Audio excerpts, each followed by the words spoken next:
बिस्मिल्लाहिर्रहमानिर्रहीम।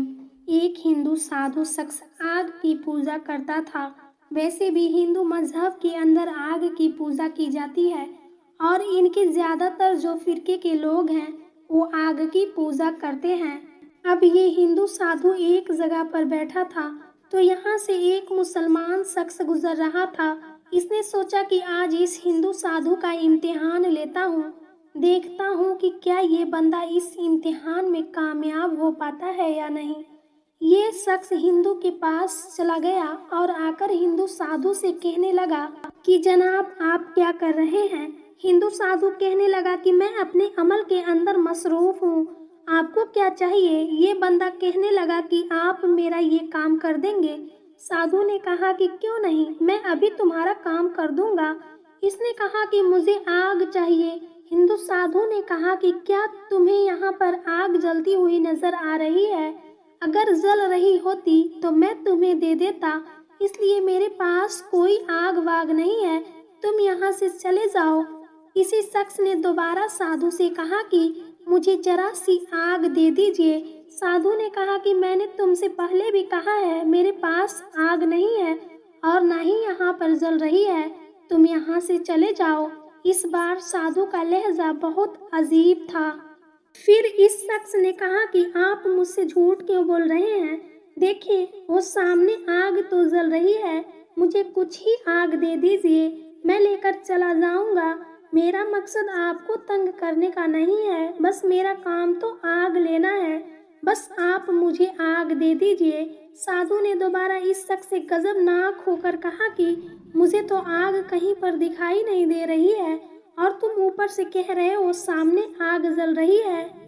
यहाँ पर आग दूर दूर तक नहीं दिखाई दे रहा है, तुम मेरा वक्त बर्बाद क्यों कर रहे हो।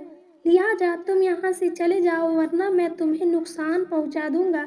इसी शख्स ने दोबारा साधु से कहा कि आप झूठ क्यों बोल रहे हैं, वो सामने तो देखे आग भी जल रही है और इससे धुआं भी उठ रहा है, लिहाजा मुझे आग दे दीजिए, मैं आग लेकर चला जाऊंगा।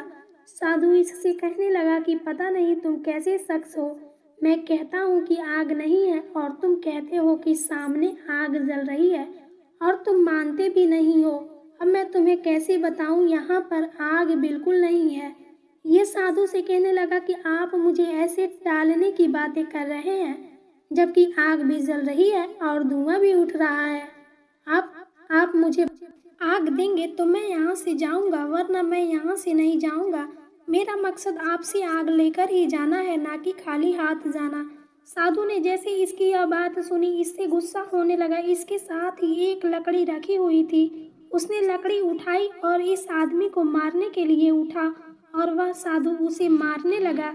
ये साधु से कहने लगा कि देखा जनाब, आग तो जल रही है पर आप मुझे दे नहीं रहे थे, आपके अंदर जो आग थी वो निकल आई है और वो मुझे अब नज़र आ चुकी है। ये गुस्सा ही आपकी आग है जो कि आग अब बाहर आ चुकी है। साधु ने कहा कि तुम मुझसे बार बार आग क्यों मांग रहे थे। ये आदमी कहने लगा कि मैं आपकी इम्तिहान ले रहा था और यह देख रहा था कि आपके अंदर कितनी बर्दाश्त है, आपके अंदर ज़रा सा भी बर्दाश्त नहीं है और आप मुझ पर हमलावर हो गए। आप तो आग की पूजा करते हैं, आपने अपने दिल के अंदर ही इसी आग को बसा रखा है, आप तो ज़रा भी मेरी बात का बर्दाश्त नहीं कर सके और आग की तरह भड़क कर मेरे ऊपर हमलावर हो गए। अब आपके अंदर जो गुस्सा पैदा हुआ है यही आग है जो कि आपको समझ नहीं आ रहा था। ये आग पहले आपके दिल को जलाती है, फिर आपके दिल से निकलकर मुंह पर और ज़बान के जरिए दूसरों को जला देती है, जिससे आपका अपना और दूसरों का नुकसान होता है। इसलिए बेहतर रहे आपको अपनी आइज़ी के अंदर कसारी अपनानी चाहिए। ये साधु को यह सारा बात बताकर वह शख्स यहाँ से चला गया। साधु इस बंदे की मुंह देखता रह गया। हज़रत शेख अब्दुल वाहिद अल्लाह ताला के ये वली गुजरे हैं। ये फरमाते हैं कि एक बार मेरा इरादा हुआ कि मैं अल्लाह ताला से दुआ करूं कि जिसको आप जन्नत में मेरा साथी बनाएंगे तो क्या मैं इससे दुनिया में मुलाकात कर पाऊंगा। उनकी दुआ कबूल हो गई। इनके ख्वाब के अंदर बसारत हुई कि हफ्जा के रहने वाली एक लड़की जिसका नाम मोना है वो तुम्हारी जन्नत के अंदर साथी बनेगी। अब आप फरमाते हैं कि मुझे अब जुस्तजू होने लगा कि इससे मुलाकात की जाए।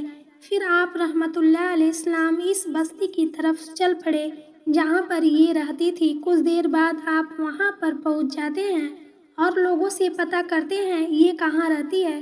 तो पूछताछ करने के बाद आपको मालूम होता है कि वो बकरियां चराती है और इस वक्त भी वो बकरियां चरा रही होगी। फिर आप रहमतुल्लाह अलैहिस्सलाम इस तरफ चल पड़ते हैं जिस तरफ वो बकरियां चरा रही होती है।